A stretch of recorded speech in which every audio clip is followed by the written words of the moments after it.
안녕하세요, 여러분. 이 채널에서 사연 듣는 재미를 쏠쏠하게 보고 있는 40대 직장인입니다. 사연을 듣다 보면 결혼이 아니었으면 겪을 일이 없었던 5만 가지 일을 다 겪게 되는 것 같아요. 사실 저도 그런 사람 중에 하나거든요. 자라면서는 유복한 집안에서 다정하신 부모님 밑에서 고생을 모르고 자라 세상 물정 모르고 순진하게만 살았는데 결혼하게 되면서부터 인생의 진정한 쓴맛을 보게 되었거든요. 흔히들 배우자를 영원한 내 편이라고 많이들 이야기하시잖아요. 저 역시 결혼의 현실보다는 그런 세간의 이야기들에 대한 환상을 가지고 결혼 생활을 시작했다가 그야말로 큰 코 다치게 되었습니다. 보통 사람들은 돌아설 만한 일이라도 내 남편만은 언제나 내 편을 들어줄 거라는 걸 기대하게 되는 게 결혼 생활 아니겠어요? 저 역시 마찬가지였습니다.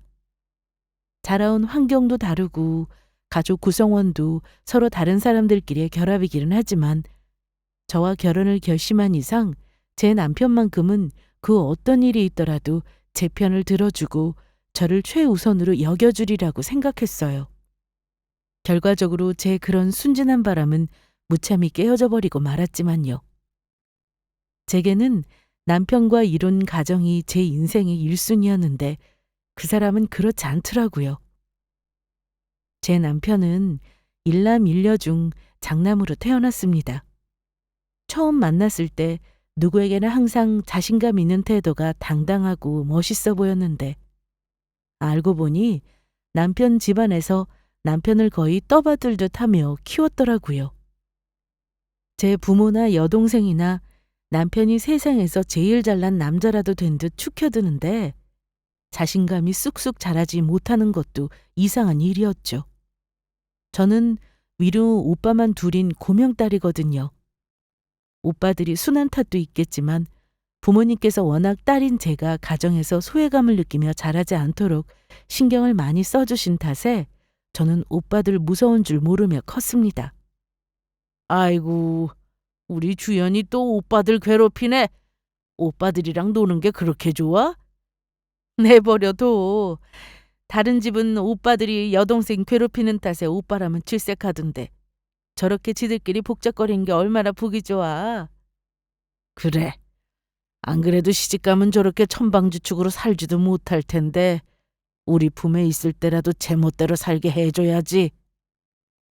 어린 마음에 왜 시집가면 더 이상 이렇게 못 산다는 건지 이해가 가지 않았으나 남편에게 시집을 간 후에야 그때 친정부모님이 하신 말씀이 무슨 말씀이었는지 어렴풋이 이해할 수 있었습니다.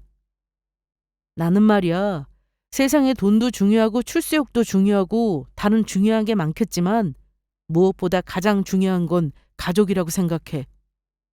그건 나도 마찬가지야. 나도 오빠들이랑 부모님이 그렇게 다정하게 키워주지 않으셨으면 지금 이만큼이나마 사람 구실하고 살지도 못했을 테니까. 나한테 가장 가까운 사람들이 가장 중요한 건 당연한 거지. 들리는 대로만 들으면 서로 같은 소리를 하고 있다고 착각하기 쉽지만 돌이켜 생각해보면 시작부터 저희 부부의 가족관이라는 게 참 동상이몽이었더라고요. 제가 말한 가족은 날 때부터 함께 지냈던 동기간이나 부모님뿐만 아니라 내가 스스로 선택한 가족인 남편 역시 포함되어 있었거든요. 오빠나 부모님께는 조금 죄송한 이야기이기는 하지만 친정 식구들은 사실 제가 그 집에서 태어나서 가족이 된 거니까 제가 선택해서 가족이 된 건 아니잖아요. 하지만 남편은 오로지 제 뜻으로 인생의 동반자로 선택한 사람이니 결혼을 한 이상은 남편과 저 두 사람의 가정을 가장 중요하게 여겨야 한다고 생각했습니다. 제게는 그게 당연한 상식이었어요. 하지만 남편에게 있어 가족이란 저를 세상에서 가장 잘난 사람 대접해주는 본인 본가 식구들이었죠. 그래서 처음 시집갔을 때 남편 집안 분위기를 보고 속으로 적잖이 놀랐습니다. 저희 집에서는 엄마나 제 입김이 센 편이었거든요. 아빠나 오빠들 전부 엄마와 제가 하는 말이라면 웬만하면 다 따라주시는 편이셨고 특히 아빠 같은 경우에는 확고한 신념을 가지고 계셨습니다. 자고로 집안의 남자가 목소리가 커서 가정이 평화롭기는 어려운 법이야. 마누라 말 잘 듣고 딸내미가 기펴고 살 수 있는 집안이 정말 잘 돌아가는 집안인 거지. 이런 아버지 밑에서 남녀 차별이라는 건 그저 건너 주워 듣기나 하는 다른 세상 이야기였습니다. 저렇게 훌륭한 아버지 밑에서 평생을 자라놓고는 정작 제 결혼에 있어서는 왜 그런 인간을 선택한 거였는지 참 결혼이란 알 수가 없어요. 저희 친정집에서 남자들보다 여자들 목소리가 컸다면 시댁은 딱 그 반대였습니다. 시아버지는 말수가 그리 많지 않았으나 암묵적으로 시댁 식구들 모두 시아버지를 두려워하고 있다는 것은 금세 눈치챌 수 있었어요. 시어머니나 시누이가 생각 없이 말하다가도 시아버지 기침소리 한 번이면 놀란 토끼 마냥 흠칫 놀라고 입을 다무는 걸 보는데 그걸 못 알아차리는 것도 바보겠죠. 아버님이 당신 어릴 때 많이 엄하셨나 봐? 어머님도 그렇고 아가씨도 그렇고 아버님 눈치를 많이 보시는 것 같던데? 보통 다 그렇지 않아? 평소에는 어머니가 주로 돌봐주시니까 어머니 눈치를 보더라도 결정적인 건 다 아버지 의견대로 하니까. 이것부터가 저한테는 당연한 게 아니었어요. 저희 집은 아무리 자식이라도 부모님께서 본인들 의견만 내세우시는 일은 절대 없었으니까요. 게다가 엄마 의견은 무시하고 아버지 의견만 내세운다? 그날이 바로 저희 집 전쟁 나는 날이 될 것이 뻔했습니다. 그런데 남편하고 결혼한 후에는 저런 모습만 보다 보니 우리 집이 다른 집들하고는 다르게 별난 건가 싶어졌어요. 근데 그런 거 치고 또 당신은 아버님 그렇게 무서워하는 것 같진 않더라? 아이, 어머니나 희수랑 내 입장은 다르지. 아버지 입장에서도 엄마나 딸 대하는 거랑 아들 대하는 건 다를 수밖에 없지 않겠어? 그리고 우리 아버지 성격에 내가 당신 앞에서 그렇게 쪼그라들었다간 오히려 불효령이 떨어졌을걸? 사내 새끼가 기도 제대로 못 편다고 모자란 놈 취급하셨을 테니까. 이때 일찌감치 낌새를 알아채고 얼른 발을 뺐어야 하는데 그때는 그저 살아온 환경의 차이겠거니 하고 넘어갔습니다. 하나를 보면 열을 하는 법인데 지금 와서 생각해보면 도처에 힌트가 널려 있었으나 제가 그걸 받아들이고 인정할 마음이 없어서 미처 알아채지 못했던 거였겠죠. 갈등의 시작은 시어머니나 시누이가 당신들이 평생 취했던 태도를 제게도 당연히 요구하기 시작하면서부터였습니다. 예, 가정이 평화로우려면 가장이 집안에서 신경 쓸 만한 일이 없어야 하는 거야. 그러려면 네가 잘해야 해. 남자는 여자하기 나름이라는 말 들어봐서 알지? 내가 지금까지 살아보니 그 말이 딱이야. 여자가 나긋나긋하니 남편 모피를 잘해야 집안에서 큰 소리 날 일도 없고 가정이 평안한 거야.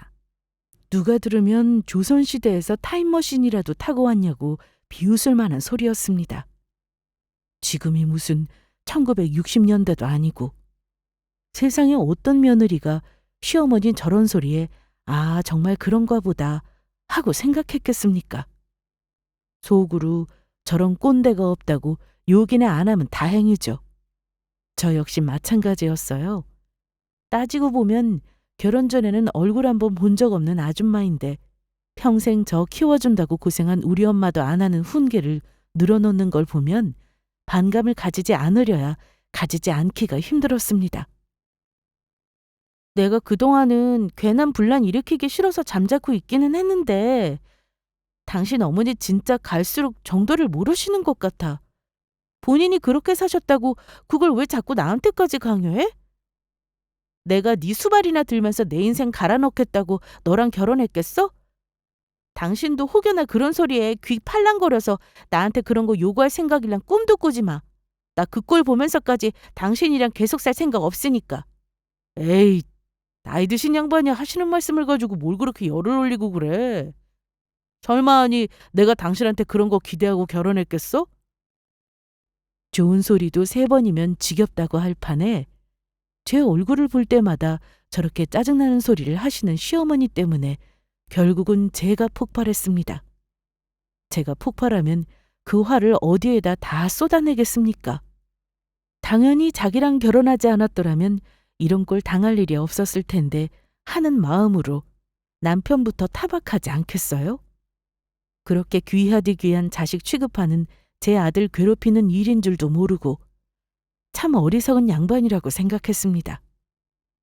제가 남편에게 울분을 쏟아놓자 속으로는 어떻게 생각할 줄 몰라도 겉으로 그랬다간 이혼당하기 십상이라는 생각이었는지 남편도 일단은 제 편을 들더라고요. 그러면서도 은근히 별것도 아닌 일로 예민하게 반응한다는 뉘앙스가 풍겨 여전히 마음은 풀리지 않았습니다. 평생을 본인 아버지 밑에서 남편 밑에서 기죽어가며 산 양반이야 100번 양보해서 그러려니 하고 넘어갈 수도 있었습니다. 제가 그런 소리 듣는다고 해서 정말로 시어머니처럼 살 것도 아니었으니까요. 근데 제 입장에서 진짜 웃긴 사람은 바로 신우이였어요. 언니는 좋겠네요. 오빠 말 들어보니까 언니 친정에서 언니를 그렇게 귀한 딸이라고 싸고 돌면서 키웠다면서요? 언니도 우리 집안 돌아가는 꼴 봤으니 알겠지만 좋은 건 항상 다 오빠 몫이고 나는 딸이라고 항상 뒷전이고 다른 친구들 얘기를 들어봐도 오빠랑 사이 안 좋은 애들은 있어도 우리 나이 때 이렇게 딸이라고 찬밥 취급당한 애들은 없더라고요. 내가 자라면서 얼마나 서러운 일이 많았는지 언니는 상상도 못할 거야. 엄마는 자기도 여자면서 내 편을 죽어도 안 들어주고. 나 진짜 이 집구석 얼마나 지긋지긋한지 몰라요. 나는 시집가면 절대로 우리 엄마처럼은 안 살 거야. 저런 집안 환경에서 자랐으니 본인 친정에 대한 반항심이 생기지 않는 것이 사실 이상한 일이었습니다.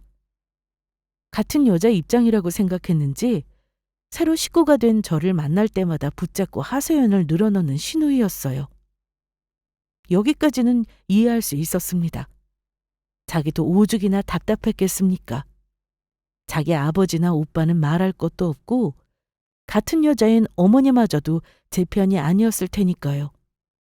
비록 저는 저런 집안에서 자라지는 않았으나 시집 와서 잠깐 겪은 것만으로도 스트레스가 상당했습니다. 그런 걸 시집 식구들도 아니고 본인 가족에게 평생을 당해왔다고 생각하면 신우이가 안쓰럽게 느껴지기도 했습니다. 하지만 제게 하소연을 늘어놓았으면서도 자기와는 다른 환경에서 자라온 저에 대한 질투심이 강하게 느껴졌어요. 때로는 그게 도를 넘어 적개심으로까지 느껴질 정도로 말이죠. 그래도 언니가 참 복이 많은 사람이야.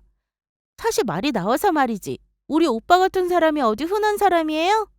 우리 아빠 같은 사람 밑에서 자란 남자라고는 믿기 어려울 정도로 그만하면 가정적인 사람이지 우리 오빠가? 우리 아빠 같았어 봐. 언니 1년도 오빠랑 못 살고 도망갔을걸요?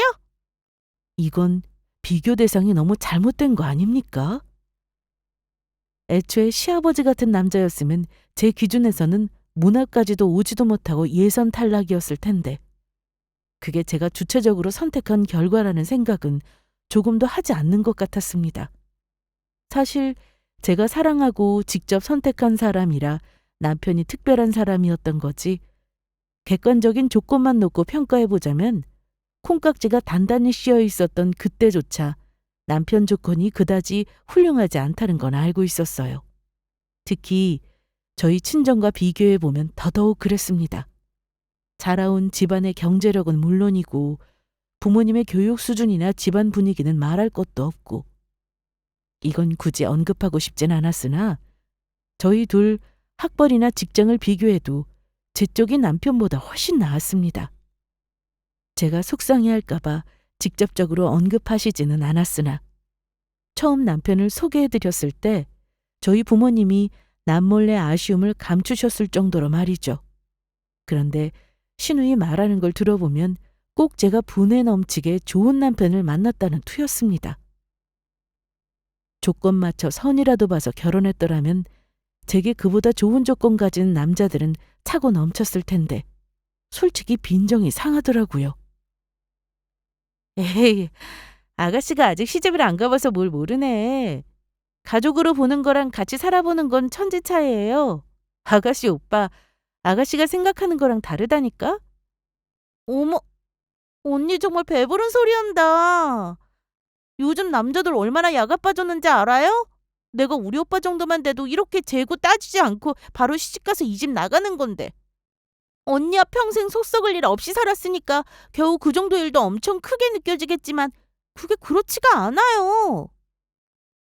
대놓고 깔 수는 없으니 빙빙 돌려 말해봐도 말귀를 못 알아먹는 신우이였습니다. 그래도 그때까지는 그래, 너도 시집가서 살면서 한번 겪어봐라 싶었습니다. 저희 결혼하고 1년 반쯤 지났을 때였을까. 갑작스럽게 신우이가 결혼할 남자를 데려오겠다는 선언을 했습니다. 그동안 연애하는 티가 별로 나지 않아서 당연히 아직 만나는 사람이 없는 줄로만 알고 있었기 때문에 저는 적잖이 놀랐습니다.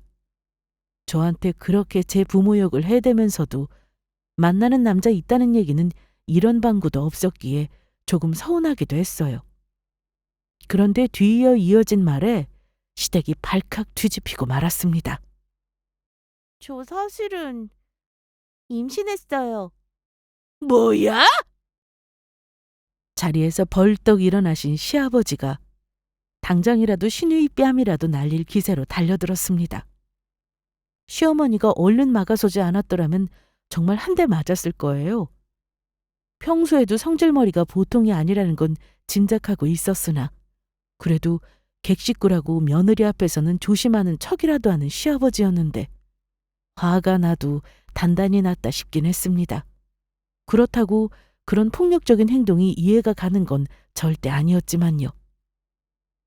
저희 친정 같았으면 상상도 할 수 없는 일이었습니다. 그야 딸이 혼전 임신을 했다고 하면 어느 부모가 반기겠습니까마는 그게 자식에게 손을 올려도 될 정도의 정당한 이유가 되는 건 아니죠. 게다가 임산부잖아요.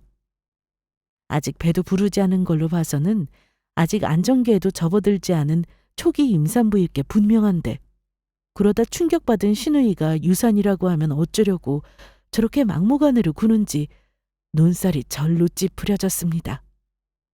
그러나 그런 제 감상과는 별개로 이미 열이 머리 끝까지 뻗쳐오른 시아버지가 길길이 날뛰기 시작하셨습니다. 집안 망신을 시켜도 유분수지? 아직 시집도 안 간 처녀가 애를 배? 어떤 놈이야? 도대체 저신을 어떻게 했길래 이런 일을 만들어? 아이고 여보, 진정하세요. 이러다 당신 혈압 올라 쓰러지겠어요. 이 와중에도 아기를 가졌다는 이유로 드자비를 당하고 있는 제 딸보다 당신 남편 혈압 오를 걸 더 걱정하는 시어머니도 참 어지간하다 싶었습니다. 기가 팍 죽어서는 무릎을 꿇고 앉아 눈물을 줄줄 흘리는 시누이가 불쌍했습니다. 이 난장에 끼어들고 싶지는 않았으나 저라고 가만히 보고만 있을 수는 없었죠. 두 분 다 흥분을 좀 가라앉히세요. 아가씨 지금 임산부라잖아요. 이러다 정말 큰일 나겠어요. 그제야 며느리 앞이라는 생각이 퍼뜩 들었는지 시아버지가 잠시 흥분을 가라앉히더군요. 그때까지 상황을 멀뚱히 지켜만 보던 남편이 차분하게 끼어들었습니다.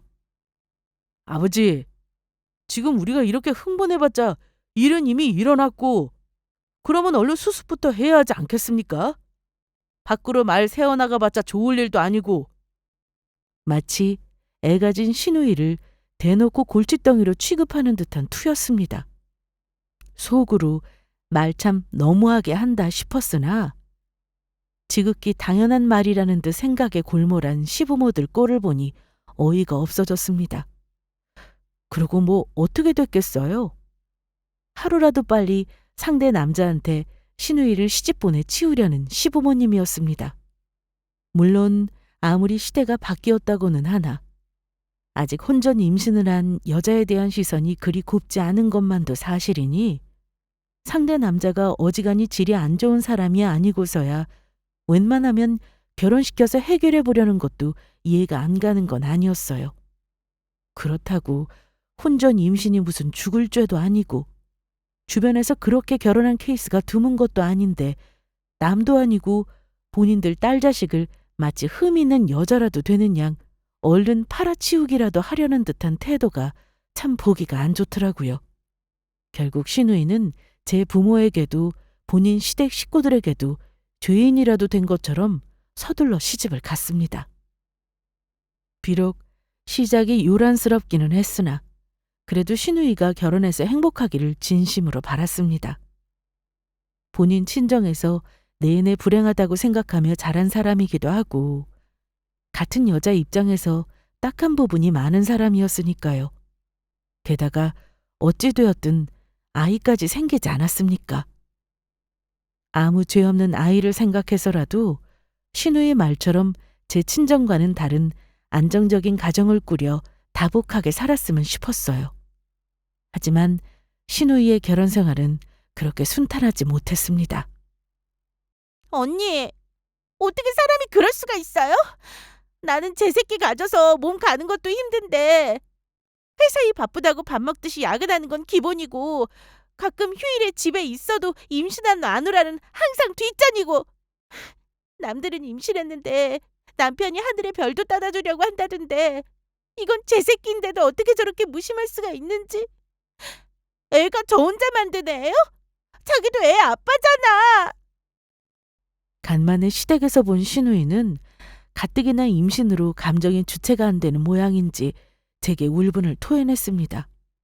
신우이 결혼 과정에서 상대 남자가 신우이와 결혼까지 하고 싶어 하지는 않았다는 걸 이미 눈치채고 있었어요. 그 남자야 아이가 생기지 않았더라면 신우이에게 코가 꿰이지 않았을 거라고 생각하고 있는 게 눈에 빤히 보였습니다. 하지만 신우이 말 맞다나 어디 애가 여자 혼자 만드는 것도 아니고 저도 책임이 있는데 저런 태도는 참 아니다 싶었습니다. 그게 제 눈에도 보였는데 남편이나 시부모님이 그걸 눈치채지 못하셨을 리가 없었어요. 하지만 시아버지 반응은 냉담했습니다. 그럼 저가 한 짓이 있는데 남자가 저를 예뻐라 하겠어? 그저 애 때려는 소리 안 하고 데리고 살아주는 것만 해도 다행이지. 아무리 그래도 제 자식인데 어떻게 저렇게 모진가 싶었습니다. 그러나 제 딸 생각 안 해주는 건 시어머니도 별반 다를 바 없었습니다. 가만 보면 내 딸이지만 쟤도 참 유난스러워. 그래도 강서방이 사람이 아주 매정하지는 못해서 저를 책임져 줬으면 어떻게든 제 남편 마음에 들게 저도 노력을 좀 하면 좀 좋아. 임신했다고 가진 유세를 타버리면서 남편을 부려먹으러만 하니 강서방도 가정에 정을 못 붙이는 거야. 그럴수록 저가 더 잘해야지. 누가 들으면 친정엄마가 아니라 시어머니인 줄 알겠습니다. 하지만 웃기는 건 그렇게 본인들 딸 괄시하고 상처를 주면서도 저한테는 은근히 신우이 챙겨주길 바란다는 거였어요. 예, 그래도 제가 네 하나뿐인 시누이인데 너라도 쟤를 좀 챙겨줘야 하지 않겠어? 우리한테야 저가 한 짓이 있으니 저도 민망할 테고. 저게 너 아니면 어디다 제 속풀이를 하겠어?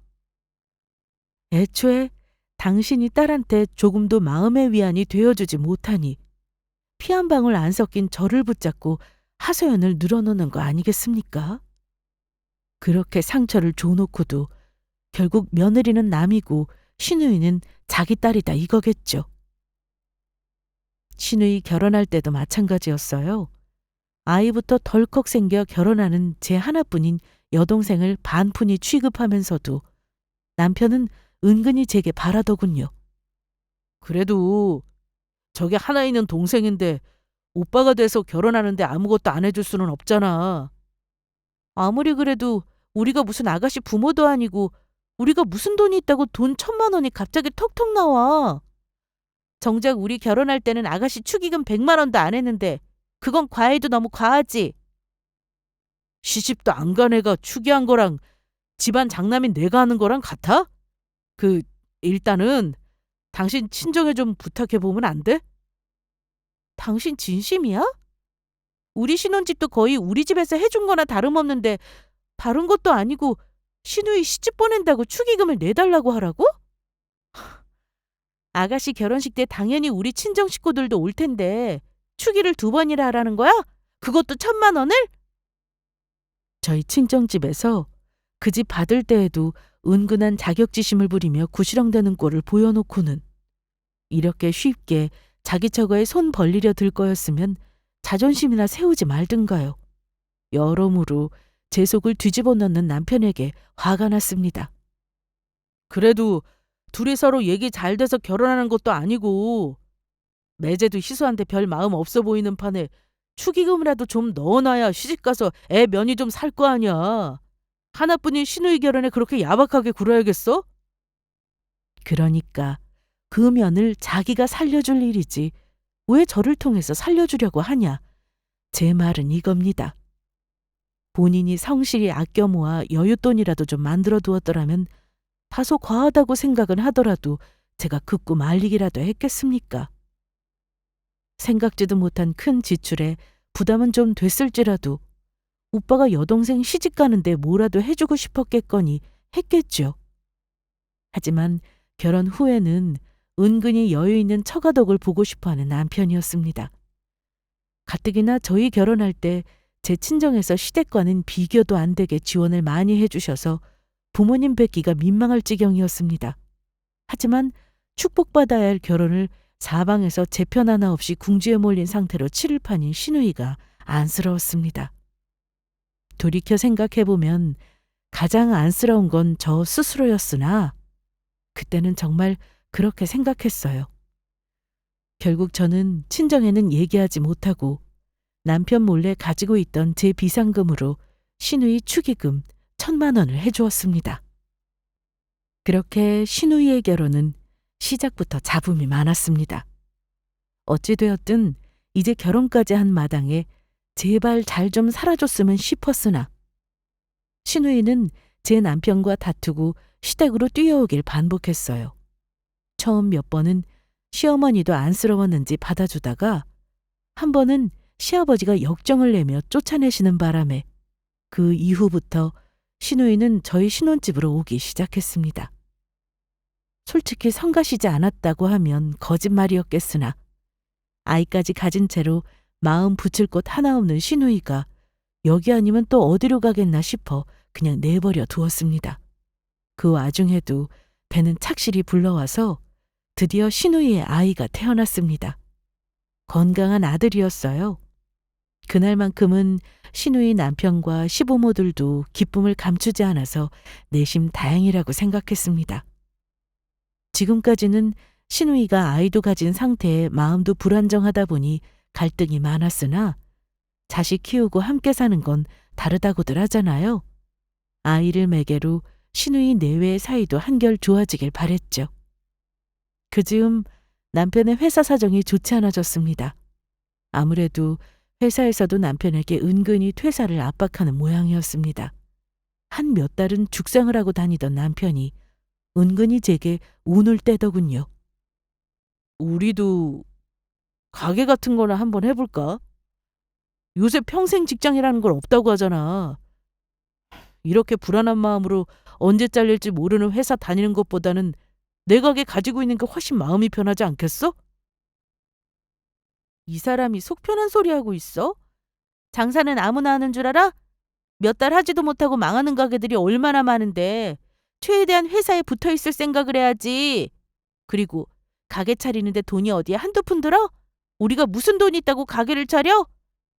아니, 정 우리 힘으로 힘들 것 같으면 장인어른께 잠깐 빌려달라고 하면 안 돼?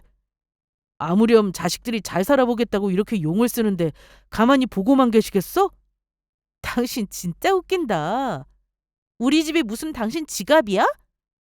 뭐 아쉬운 일만 있으면 우리 엄마 아빠한테 손 벌리려 들게? 내가 그동안에도 진짜 마음에 걸렸는데 당신 부모님 아니라고 그렇게 쉽게 얘기하는 거 아니야. 무슨 말을 또 그렇게 서운하게 하냐. 내가 나 혼자 잘 살자고 그래? 당신이랑 같이 잘 살아보겠다고 이러는 거잖아. 하여튼 우리 부모님한테 손을 벌린다느니 가게를 차리니 그런 소리 한 번만 더 해봐. 단호한 제 말에 주둥이가 대빨 나온 남편이 쿵쿵대며 안방으로 들어갔습니다. 그 꼴을 보니 기가 차다 못해 저걸 한 대 콱 쥐어받고 싶어서 속이 부글부글했어요. 제 본가에다가는 우리 친정이까지 손 빌려서 하나라도 못해줘서 안달이면서 우리 친정엄마 아빠 돈은 아주 우습게 생각하는 꼴에 부하가 치밀어 올랐습니다. 막말로 우리 엄마 아빠 돈을 써도 자식인 내가 쓰지 저거 뭐라고 그게 당연하게 자기 돈인 것처럼 굴어요. 평소에 자기 부모님 챙기는 반의 반만이라도 저희 부모님을 챙겼더라면 이렇게까지 화가 나진 않았을 거예요. 어지간하면 좋게 얘기했던 제가 저렇게 버럭했던 건 흔치 않았기 때문에 제 눈치를 보는 모양인지 남편의 가게 차리자는 말은 한동안 쏙 들어갔습니다. 그 인간이 부디 정신을 차렸기를 바라면서 어떻게든 회사에 잘 붙어있기만을 바랐습니다. 그러고 한 몇 달 꾸준히 출근을 했기 때문에 저번의 일도 지나가는 해프닝 정도로 끝나려는 모양이라고 안심하던 찰나 남편이 할 말이 있다며 저를 앉혀놓았습니다. 나 회사 그만뒀어. 청천벽력 같은 소식이었습니다. 군말 없이 출근 잘하기에 마음을 잡았다고 생각했는데 곳에 이렇게 뒤통수를 친답니까? 왜? 회사에서 나가래? 설마 당신 제 발로 나온 건 아니지? 그게 그렇게 중요해? 남편이 회사를 관뒀다가 하면 얼마나 힘이 들면 저랬을까 싶은 생각을 먼저 해야 되는 거 아니야? 마누라가 돼가지고 당신 왜 이렇게 사람이 야박하게 굴어? 말도 없이 직장을 관둬놓고는 어디 저를 부둥부둥 해달라고까지 합니까? 지금 자기가 저한테 도로 역정낼 상황이에요? 시집에서 버릇을 잘못 들여도 한참 들였다 혀를 찼습니다. 내가 분명 말하지 않았어? 당신 회사 나오면 앞으로 뭐 먹고 살 건데? 계획은 세우고 나온 거야? 재취업할 자리도 알아놨어? 이렇게 나왔으면 끝이지 무슨 재취업. 나 진짜 더러워서 남 밑에서 일을 못하겠어. 그동안 회사에서 내가 얼마나 눈치 보였는지 알아? 쥐뿔도 없는 주제. 저가 남 밑에서 일 못하면 뭐 어쩌겠다는 겁니까? 또 우리 부모님한테 손 벌리자는 얘기하면 정말 가만두지 않겠다고 생각했습니다. 나하고 한마디 상의도 안 하고 직장 관둬놓고 어디서 큰 소리야? 행여나 또 우리 부모님한테 손 벌리자고 하기만 해봐. 가게니 뭐니 정하고 싶으면 네가 벌어다 하던가. 그러고는 방문을 쾅 닫고 들어가 버렸습니다. 도대체 어떻게 저렇게 대책이 없을 수가 있습니까? 저 혼자 사는 거면 몰라도 결혼해서 가정까지 꾸렸잖아요? 게다가 이제 본격적으로 아이를 가져보려고 저도 회사를 정리한 지 얼마 안 되는 참이었습니다. 앞으로 태어날 아이 생각을 해서라도 더 열심히 일해도 모자랄 판에 어떻게 저렇게 책임감이 없을 수가 있어요? 이대로라면 아이가 생긴다 하더라도 저런 인간의 무얼 믿고 함께 자식을 키우나 싶어 속이 갑갑해졌습니다. 이 답답한 마음을 어디 풀 데도 없고 결국 갈 곳은 친정뿐이더군요. 그동안은 시댁에서 아무리 기막힌 일을 당하더라도 친정 부모님께는 굳이 말씀드리지 않았습니다. 어찌 되었든 제 선택으로 말미암아 일어난 일들인데 시댁 식구들과 남편 욕을 해봤자 제 얼굴에 침뱉기라는 생각이 들기도 했거든요. 게다가 저희 부모님이 저 기죽지 않게 키우시려고 얼마나 노력을 하셨는지 아는데 막상 시집가서 제가 이렇게 사는 걸 아시면 얼마나 속이 상하시겠습니까? 하지만 마음속으로야 남이라 생각했던 시댁 식구들 만행까지야 어차피 애초부터 내 사람이 아니었으니 넘어갔어도 이 모든 걸 감수하고 인내한 원인이었던 남편마저 제 편이 아니라는 생각에 더 참을 수가 없었어요. 그동안의 서른과 분이 폭발해 하소연 하는 친정 부모님 표정이 딱딱하게 굳어갔습니다. 제가 말을 안 해도 어느 정도 짐작이 하셨겠지만 이 정도까지인 줄은 부모님도 처음 아신 거니까요. 주연아, 둘 다 직장을 관둔 거면 앞으로 당장 먹고 살 길부터 생각을 하는 게 맞는 것 같다. 그렇지만 네 얘기 들어보니 김서방한테 직접적으로 뭘 해주는 건 좋은 방법이 아닌 것 같구나. 이렇게 쉽게 손 벌리려 드는데 사업이 실패해도 또 도와주시겠지 하면서 너무 쉽게 생각할 것 같아. 네 입장에서 서운할지도 모르겠지만 길게 보면 너한테도 그게 나을 거야. 아니에요. 아빠 말씀이 100번 옳아요. 저 사람 저렇게 헛바람 들어서는 될 일도 안 돼요. 장사가 얼마나 힘든 건데. 저런 마음가짐으로 뭘 제대로 할 수 있겠어요? 그래서 말인데 김서방 말고 네가 네 가게를 해보는 게 어때? 우리도 우리 자식한테 직접 투자하는 거니 한결 마음이 덜 불안하고 그 김에 여기 근처로 이사도 하고 사돈댁 이야기 들어보니 가급적이면 거리라도 벌려놓는 게 내가 마음이 놓일 것 같다. 이 근처에 가게 얻어줄 테니까 지금 집 정리하고 집도 우리 집 근처로 이사하자. 환경이 바뀌면 아무래도 김서방 정신 차리는 데도 좀 도움이 되지 않겠어? 말씀이야 감사했으나 지금 사는 저희 신혼집도 친정에서 해주신 건데 이사에 가게까지 부모님 손을 빌리기가 송구스러웠습니다. 게다가 당시 저희 신혼집은 경기도 외곽이었어요. 부모님 댁은 서울 알짜배기 한복판이었고요. 돈 단위가 달라질 터였습니다. 지금까지 자식이라고 뭐 변변히 해드린 것도 아닌데 너무 엄마 아빠한테 부담만 드리는 것 같아요. 죄송해요. 부모 자식 간에 별소리를 다 한다. 너는 아무 걱정 말고 그저 앞으로 무슨 일 할지 그거나 잘 생각해봐. 너 꽃 만드는 거 잘했으니까 엄마는 플라워 카페 같은 것도 괜찮을 것 같은데. 이 근처 사는 여자들이 그런 잘 꾸민 카페 많이들 가거든. 너 센스 정도면은 잘할 수 있을 것 같은데. 엄마 말씀에 귀가 솔깃했습니다. 사실 저도 직장 생활보다는 제가 좋아하는 일을 하고 싶은 마음이야 굴뚝 같았으니까요.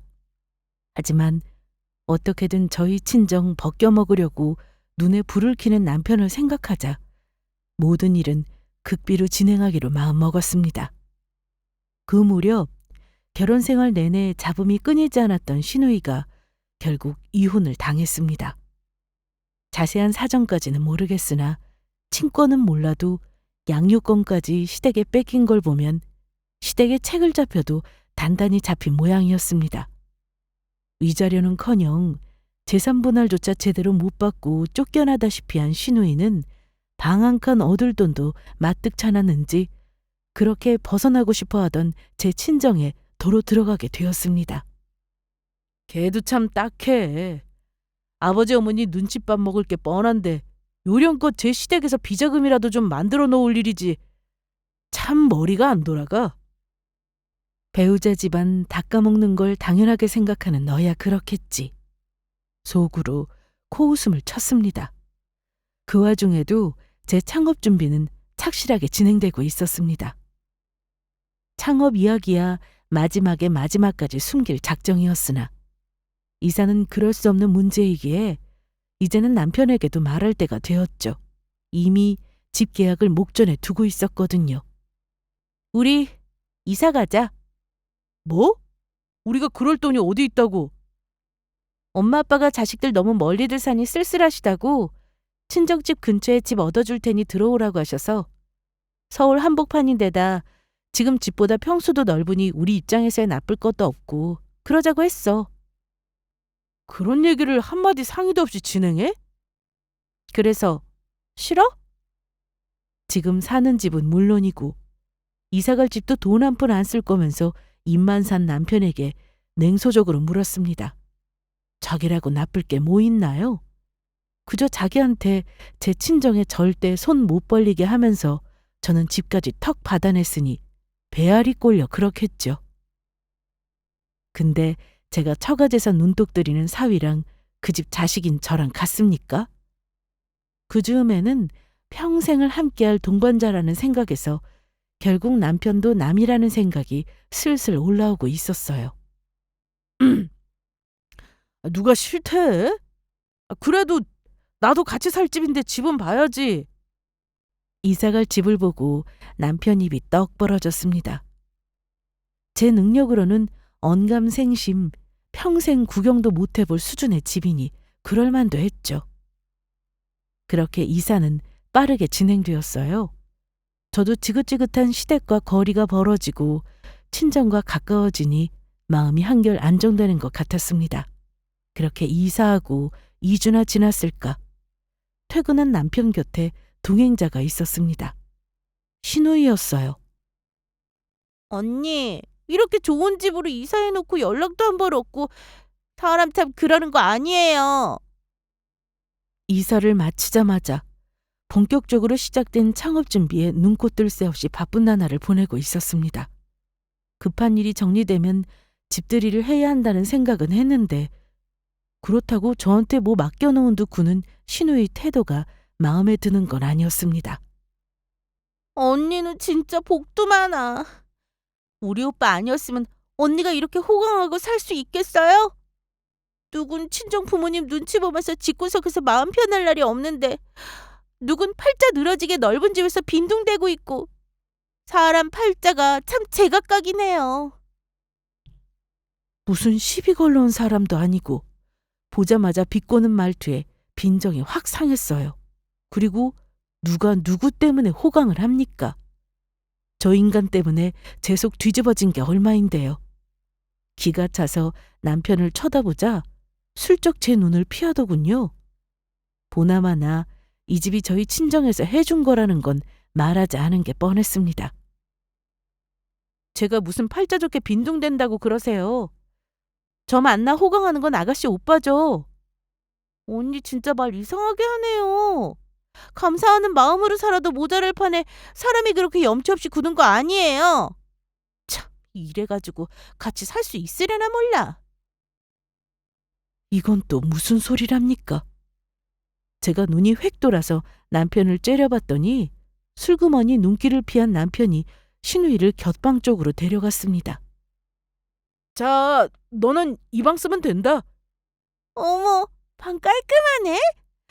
생각보다 좀 작긴 한데 부부 쓰는 방이 더 넓어야 하니 이만하면 딱이다. 지금 무슨 소리라는 거야? 내 집에 아가씨가 왜 같이 사는데요? 오늘부터 희수, 우리 집에서 같이 지낼 거야. 그 말에 머릿속에서 뭔가가 뚝 끊어지는 것 같았습니다. 저 염치도 없는 놈이 지금 뭐라는 겁니까? 내 부모가 나 잘 살라고 구해준 집에 왜 제 놈 밉살 맞은 동생까지 데려와 산다는 거예요? 야, 너 미쳤어? 네가 뭔데 내 허락 없이 네 멋대로 사람을 데려와? 언니 말하는 것 좀 봐. 남편한테 그렇게 말대꾸하는 거 아니에요. 남편 덕에 이 호사를 누리고 살면 군말 없이 남편 하자는 대로 해야지. 내가 여기서 사는 게 뭐 그렇게 대단한 일이라고 그런 막말을 해요? 낯짝 두껍고 뻔뻔한 건 두 인간이 똑같았습니다. 역시 핏줄은 핏줄인 모양이죠. 주제도 모르는 신우이를 비웃으며 저는 쏘아붙였어요. 결혼해서 똑바로 못 살고 애까지 뺏긴 주제 주둥이만 살아서는 여기가 왜 네 오빠 집이야? 이거 내 집이야. 땡전 앞을 없는 거지 같은 네 오빠가 내가 데리고 살아주는 거라고. 그게 무슨 소리예요? 맑게 못 알아듣겠어? 네 오빠 회사 잘리고 돈 한 푼 못 벌어오는 무능력자라고. 내가 네 모자란 오빠 덕에 호강을 해? 아이고, 지나가던 개가 웃겠다. 나 아니었으면 네 오빠 당장 길바닥에 나 앉아서 빌어먹어야 해. 이 집도 우리 엄마 아빠가 해준 건데 어딜 낯짝도 두껍게 여길 기어들어오려고 들어? 제 말에 신우이 얼굴이 사색이 되었습니다.